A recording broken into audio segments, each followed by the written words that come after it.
Each arena has its own story. It's a story told by the teams and the fans. With time, an arena becomes more than an arena.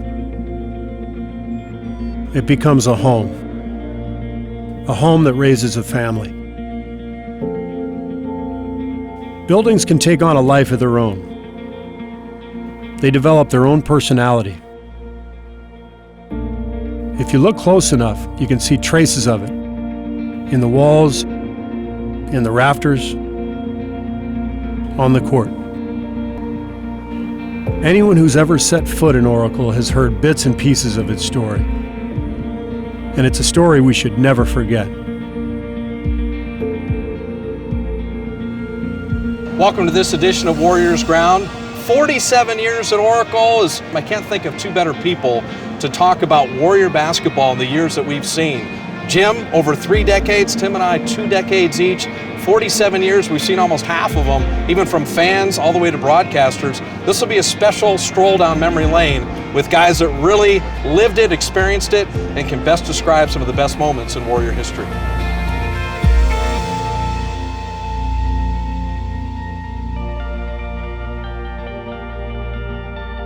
I can't think of 3 guys that have seen more games at the Coliseum/New Arena in Oakland and eventually Oracle. And so I got to bring my buddies here and we just talk about the memories of 47 seasons back here. So first and foremost, out of all the buildings we've been to and all the decades of NBA basketball we've seen, what's your first thought when someone says Oracle Arena, just architecturally, the feel of that building? Walking in, it was the ceiling. The fact that it was a low ceiling meant that all the noise in that building came right back down to the floor. The ceiling wasn't that low, though, because one time in my first year here, I kicked a ball. I got upset with officials, and I kicked the ball up into the top tier. Yep. It did not hit the ceiling. So well, you didn't have much hang time on that. It got clear to the top, Tim.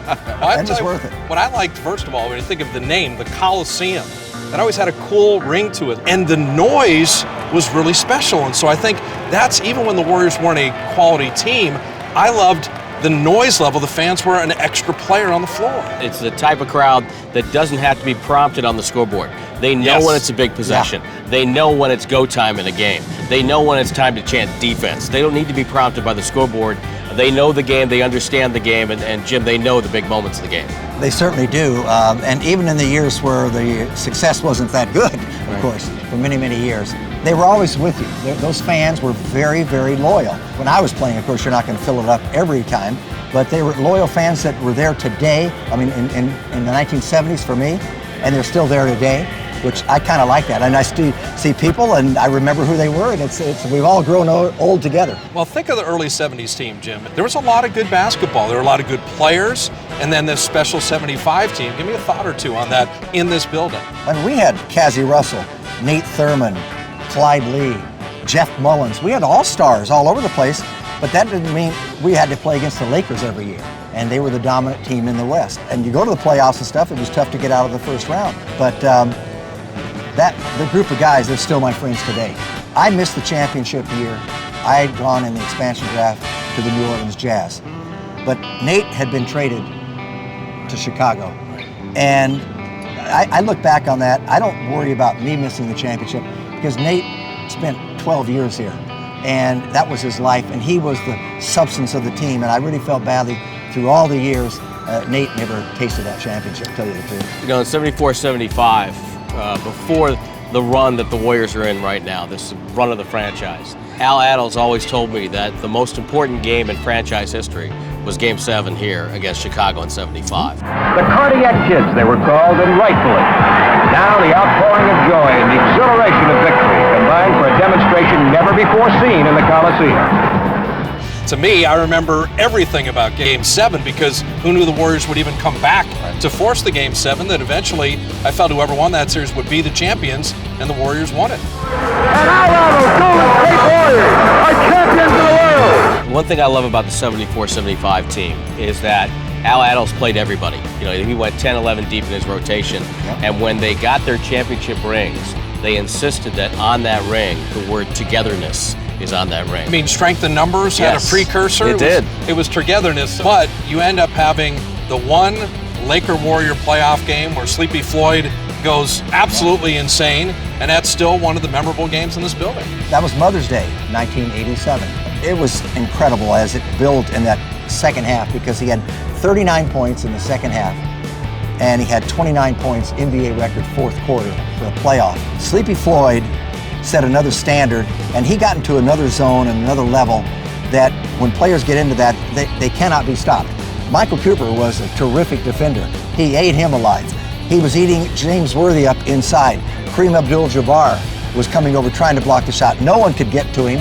He was gliding through the air, flying around, and that's when Greg Papa said, Sleepy Floyd is Superman. Floyd right side, drives over Green, up and down! Sleepy Floyd scores again! Sleepy Floyd is Superman! So you move into the 80s, and that decade will be defined by Run TMC. That is still thought of an amazing era because of how much fun it was. It was almost, again, another precursor to how the game is played today. Nelly would go small, the ball would move, you had scorers and shooters on the wing. It was a perfect complement because you had a tremendous shooter in Chris Mullin, one of the greatest of all time. Draws the crowd all the way to the basket. Got it! It's over! The Warriors are going to the Western Conference semifinals! You could count on it. And Mitch Richmond could shoot outside, but he could also take the ball inside. And they made Tim Hardaway, they made him into a better shooter along the way. And they worked together, and they were great friends. And they had a bond off the court, and it really came to fruition on the court. So you think about moving to the early part of the 90s, and 93 is Chris Webber and 50 wins. But it was a Warrior 50-win season, Tim, and you thought, okay, Webber's here, they've got Sprewell, they're going to make the playoffs every year. Yeah. Except they decided not to for quite some time. Not quite some time. Webber holds out, gets traded. It just kind of unraveled from there. But they had some entertaining players in the 90s. Joe Smith's rookie year was a lot of fun. Yeah. It looked like he was going to be a real good player, but they never were able to really turn the corner and to become a consistently good team. I can remember when the Warriors weren't very good, and I would talk to other announcers coming into the building, and to a man or woman, they all would say the same thing. Love coming here, love announcing here, because we know it's going to be loud and it's going to be a lot of fun. And I think to me, that's the legacy of this building. So the Warriors missed the playoffs for 17 out of 18 years before we believe. I mean, I remember a year in 2000 where the Warriors went 2-39 in their final 41 games. In the dark days, give me a player or two or a moment or two. Anything in particular stand out? Antoine Jameson. He had 50 up in Seattle, and he thought, wow, when's he going to do that again? Well, he comes back the next night, does it again against the Los Angeles Lakers. Kobe Bryant, his first 50-point game was that night. And watching them go back and forth, that was one of the big highlights until we believe. 7 seconds left in overtime. As Paul Engler said once, who are those guys? Jameson's got it! Back-to-back 51-point game! Even in the bad years, it was still fun because you still expected them to play well in this arena. Yep. And every game I always thought they would win. But I think what stood out to me was Jason Richardson. He was a guy that was a flawed player when he first got to the Warriors, but his athletic ability was something that we had not seen with the Warriors in a long, long time. And his dunks were dunks that were, people would talk about for years to come. When you think about 2007, we believe will go down, in my mind, as one of the miracle seasons in sports. And here's this incredible run and making the playoffs and what that did for the Bay Area and what that did for this building. Well, there's no doubt that it showed about what the fan base was all about, what this building was all about, because coming down the stretch, you would hear these Warrior chants just come up organically. It was a crazy bunch, absolutely crazy bunch. I've always said that flying with that team was the closest I'll ever get to being on a real live pirate ship. But but that group just had enough chemistry and mental toughness and a great coach in Don Nelson, and I think it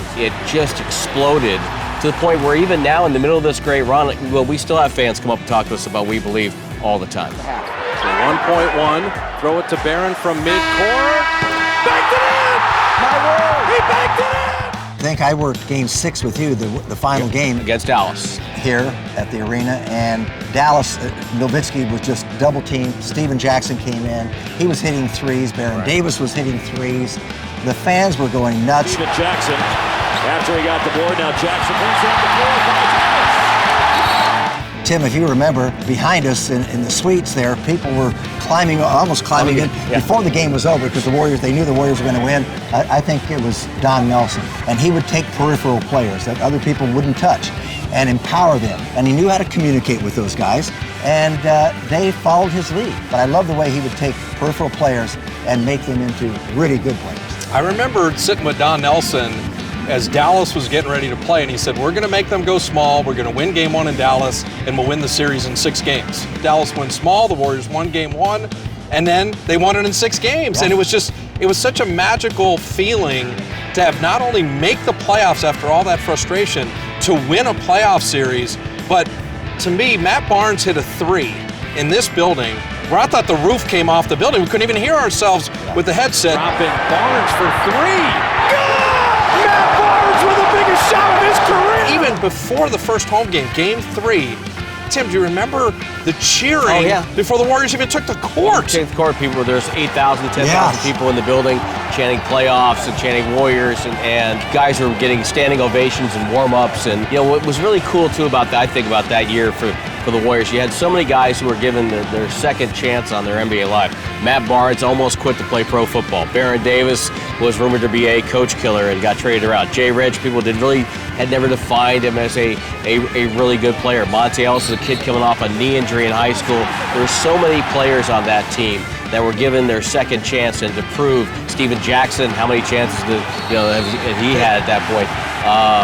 And so I thought it was a nice redemptive story, as well as one that really established, I think, once and for all, that the Bay Area is one of the best basketball areas in the world and one of the best NBA towns in the world.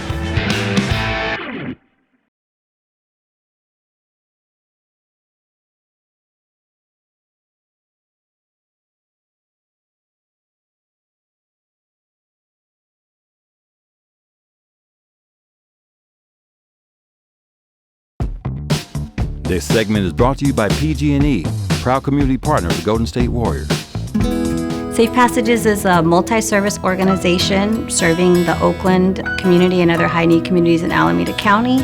We serve the most marginalized children, youth, and families in those communities. We're dedicated to building a continuum of services, birth through college and career, that really wrap around the children, youth, and families that we work with and help to amplify their voices and put the spotlight on all of their brilliance. The prime goal is to make sure that they have a place to come to where they know that they're going to get the kind of support that they need, not only academically for their students, but also for their families.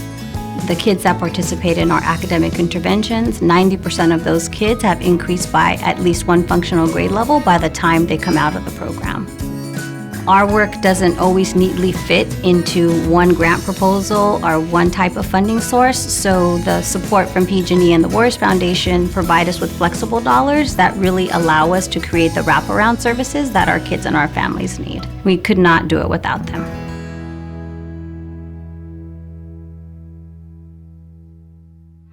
Recency bias will leave us with the greatest team maybe the NBA has ever seen. And I'll just ask you guys, did you see the championship coming in 2015? Could you feel that something special was building, or did it catch you by surprise? I thought the Warriors were going to be really, really good because of what happened in training camp. David Lee had gotten hurt, so Draymond Green started that night against the Lakers, and it was shocking just how good the Warriors were that night. I mean, even for a preseason game, that starting five just ran right through the Lakers, and I stepped back for a second and went, whoa, we were good last year. I think we're going to be really good this year. So I thought the team had a chance. I didn't think right away that they were going to win a title in their first year. I think that came later on in the regular season. Obviously, everybody's surprised you wouldn't predict that, but the previous 2 years they've made the playoffs. They've gone to the second round. They were building, and Steph Curry got better and better.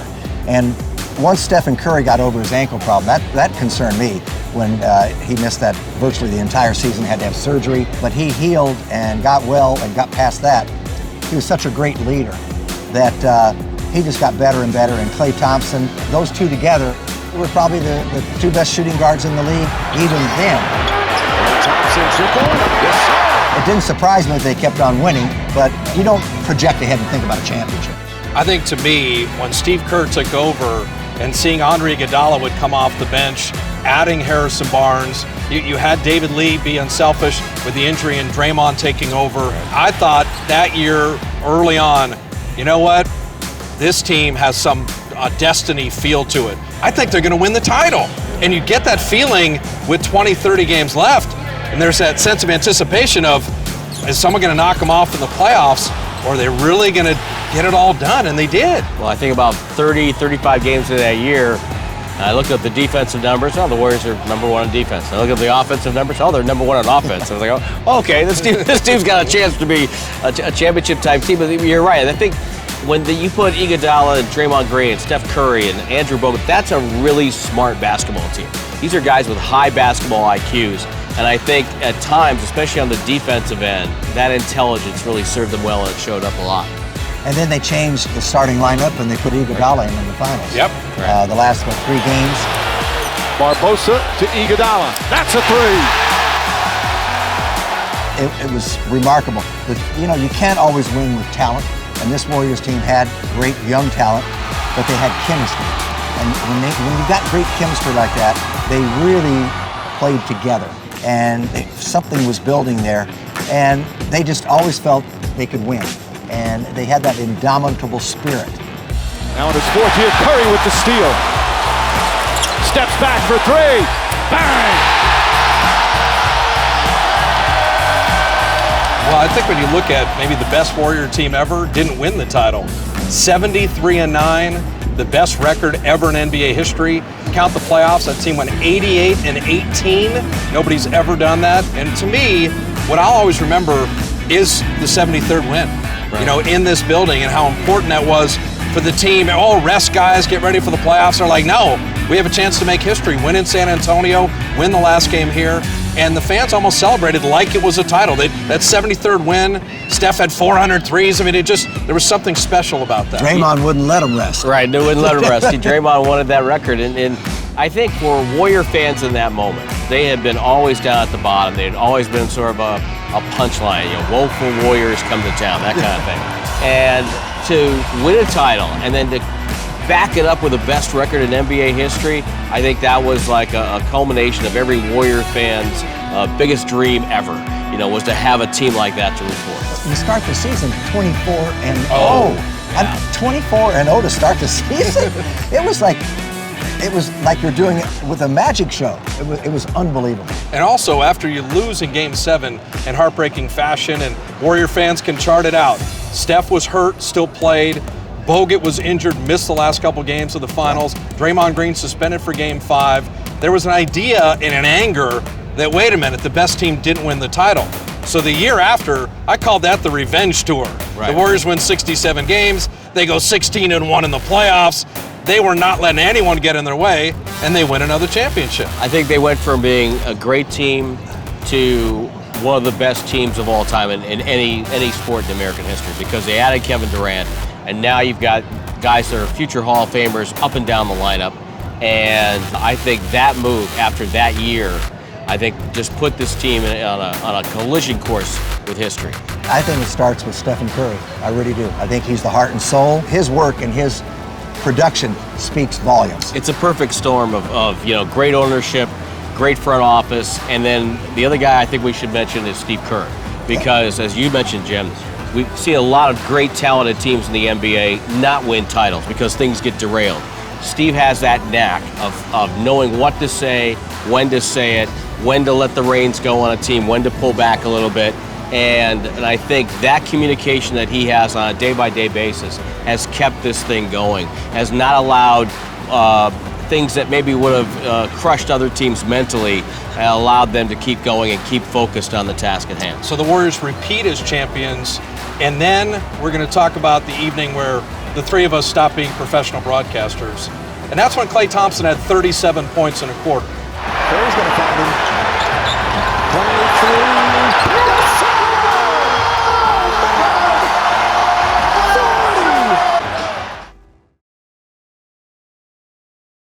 He better get it to him. Gets it to Clay. Clay in the corner, shoots. It's good. He turned and just shot it. He was off balance. It had no business going in, but it did. The beauty of the Warriors and the beauty of Oracle is that a night in February in the middle of the season can become something special. Steph with 50 in a game, double-digit threes, huge comebacks, but 37 points in an NBA quarter. To own a scoring record that Will Chamberlain doesn't have, or Michael Jordan doesn't have. I was screaming to the point where I forgot if I was even calling the game. Tim's losing his voice. That night and that quarter against Sacramento in just a random regular season game, to me, will always be why this building is so insane. Well, Tom Tolbert was working with me back then, and early in that quarter he said, we have 2 plays to run now. Get Clay the ball, and Clay, come get the ball. Those are 2 plays. And then Tom proceeded to laugh the entire quarter. If you listen to the tape of the radio side of that, all you hear is Tolbert chuckling. Curry waits, surveys, shovel pass, Thompson, 3-ball right side, got it! He's not human! He's got a 40-point game again, a 27-point quarter, and the Warriors lead by 17. To be in that building in that moment where the sound was like a wave coming on top of you, and Clay was just 5 feet above the ground. Crowd standing. Clay driving again.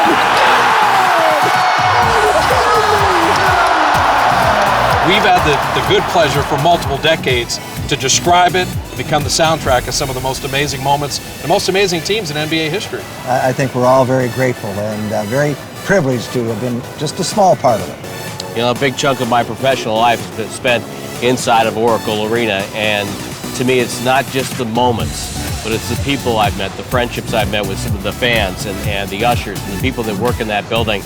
There's a spirit, there's a good camaraderie in that building that you don't find just anywhere. It's more like coming to go to work with members of your family than it is to come to a job. Can't say it any better than that. Really fun sitting down with 2 of my best buddies. 47 years, a lot to think about, and how do they finish it off? That's what we're going to be waiting for.